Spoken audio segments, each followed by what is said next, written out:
vacation and visited family in a couple of nearby states. 775 miles. So that's a little bit of driving.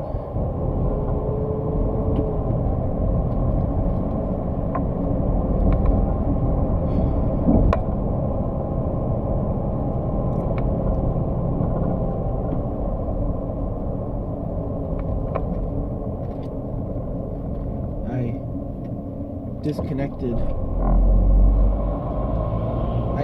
I try to disconnect while I'm on vacations, but this time I was I was aided in that effort by literal physical disconnection because there was no cell network, nothing. So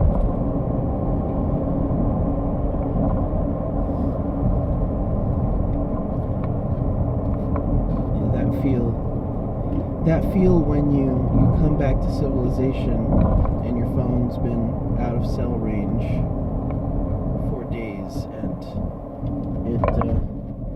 it blows up with push notifications. It's like, and we're back.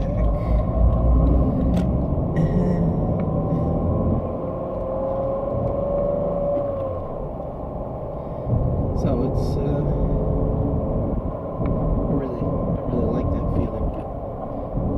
I think part of why I've been kind of inoculated against the cell phone love or cell phone addiction thing is I don't really like.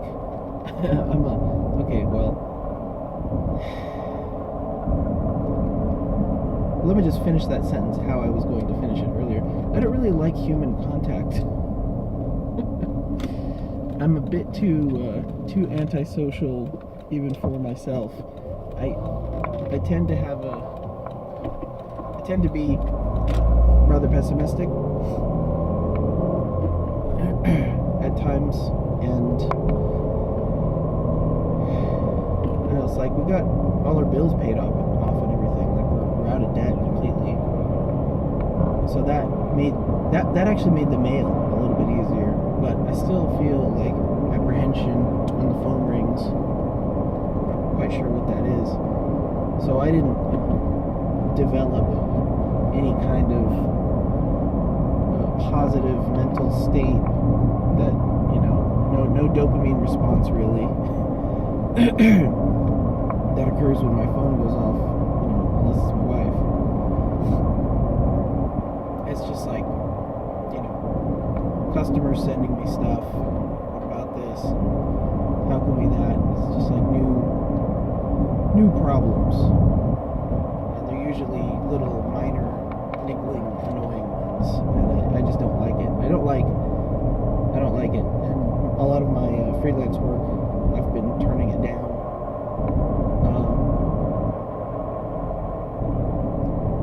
just because it's I guess it's a hassle. There's a few customers that I really do like working with though, and obviously the keyboard stuff I really like talking to people about their keyboards and what they're looking for and what they need, what can help them.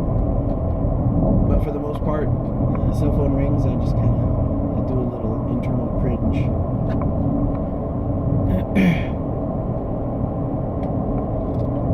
So I never really picked up that physical addiction to the phone going off. So it's been a bit easier, I guess, for me to just shut things off. Like the first thing I shut off, even this was probably like 4 or 5 years ago at this point. First thing I shut off was the email notification. And that wasn't even understanding any of this stuff I understand now. At that point, it was just like, it's a distraction. And it robs your attention when it's just constantly going off. Because email's not urgent. Shouldn't be treated as such.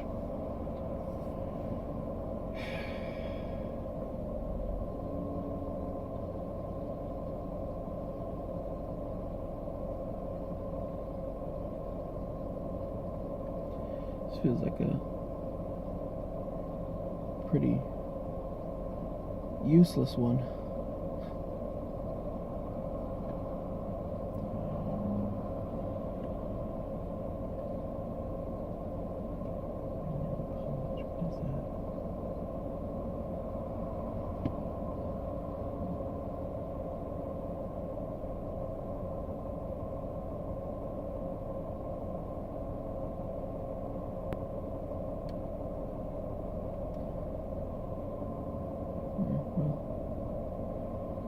Just looking at these cyclists, and one of them's got, they both have different jerseys with different, independent designs on them. And one of them is for a college, which I assume is something that they made for that college. Genius.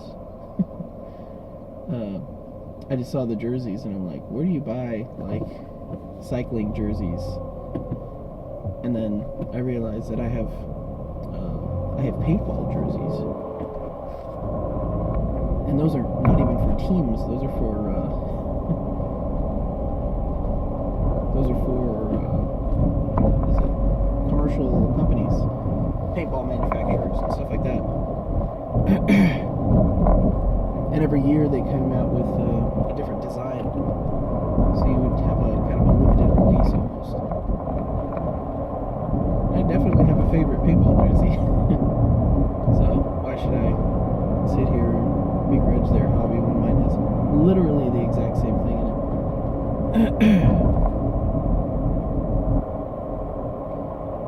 I do miss paintball. It's a lot of fun.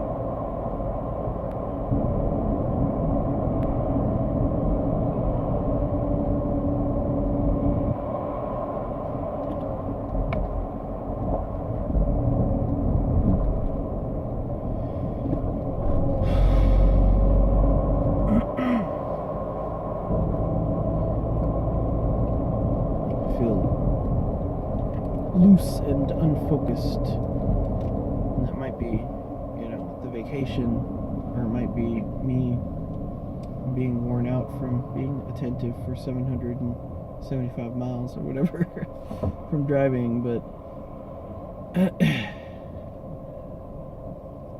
it also might be me being fat, because I think we bought one meal.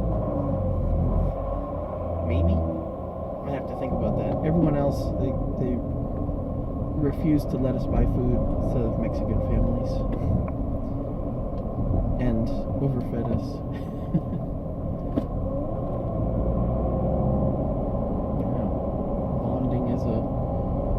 Bonding over food is a pretty obvious choice. You've got different, you have the familial sensation, talking, the fullness of the belly, which is a satiated, like a physical feeling. And all that just feeds into this memory of an excellent time. And it was an excellent time. It was great. It's a lot of extended family in Tennessee and nearby.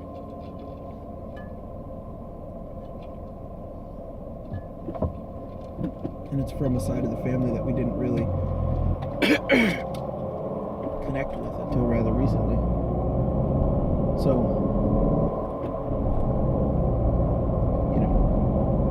7 or 8 years ago, it was like, hello, I'm not going to remember any of your names, and I don't know any of you. And now it's like, oh, hey, there you are. I wonder about that.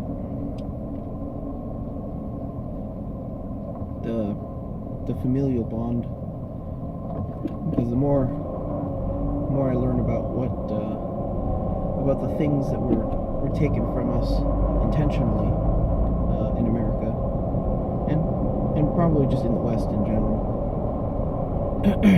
I realized that family was a big part of that, and breaking those bonds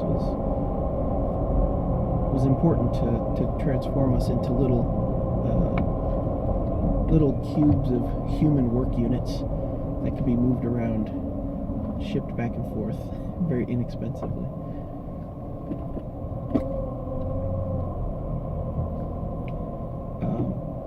understanding that, I understand, the proper place for family and the proper importance on family.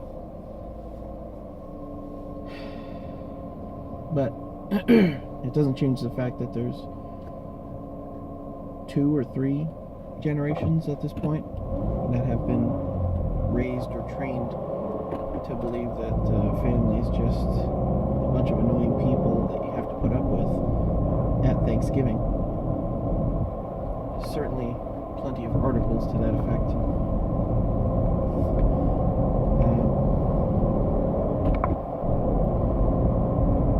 So the question becomes, how do you mend those familial bonds or ties, or how do you replace them in the case that you can't mend them? I'm all for community, but my initial thought was, well, what is thicker than blood? And then I realized that our blood bonds are so weak at this point that there's probably a lot that's thicker than these diluted blood bonds. So the question becomes, if your family isn't your family, who can be your family, or who can be an appropriate proxy? I don't want to say replacement, but it is a form of replacement. A replacement relationship, I guess. Like you can say, well, no, that's true. The Bible says there's a friend that sticks closer than a brother.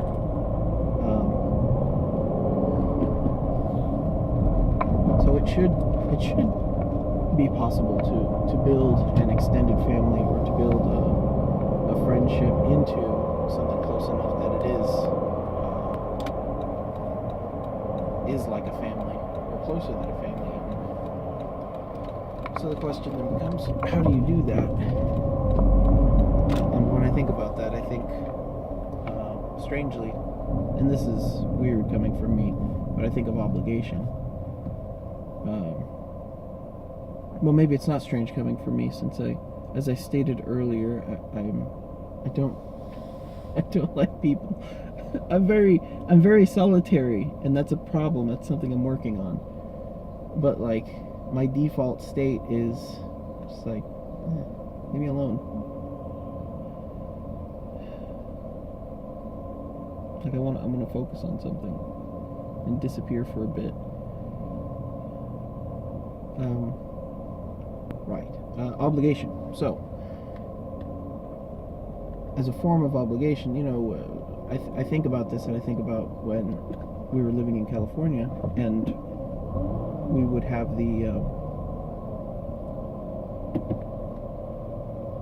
I guess that's the right way to do it. We would have, family game night on Fridays. We would eat some food, play a game, come out to the coast, have a few laughs. And we would do that every Friday, and there was rarely a reason to not do it. So, come what may, you were spending some time together. Whether you had a good day or a bad day or whatever. It kind of becomes church. You go to church whether you have a good day or a bad day, or you're happy or you're angry, you're going to church. You see those people and you form bonds with them. And obligation, you become obligated in a good way to them. And it gives you opportunity, particularly across generational divides, to be able to share stuff. Spill your guts, I guess. Talk about what's wrong, what's going on, what you would change, problems you're having, people you're having problems with, and you, in your 22-year-old frame of mind, get to talk to someone in a 53-year-old frame of mind who has much more experience than you, and gets to say, that's not a good idea, or I probably wouldn't do that, or that doesn't sound great to me, or that sounds like a great idea, or stick with it.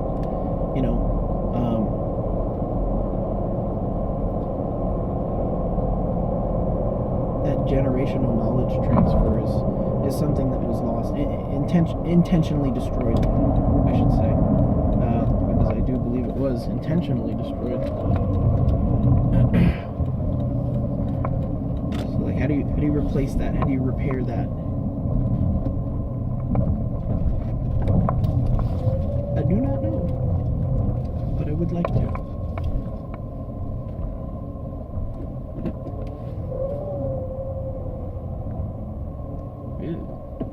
Interesting parking job.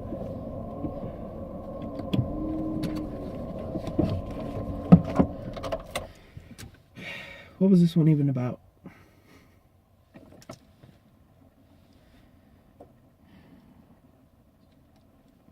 Structure.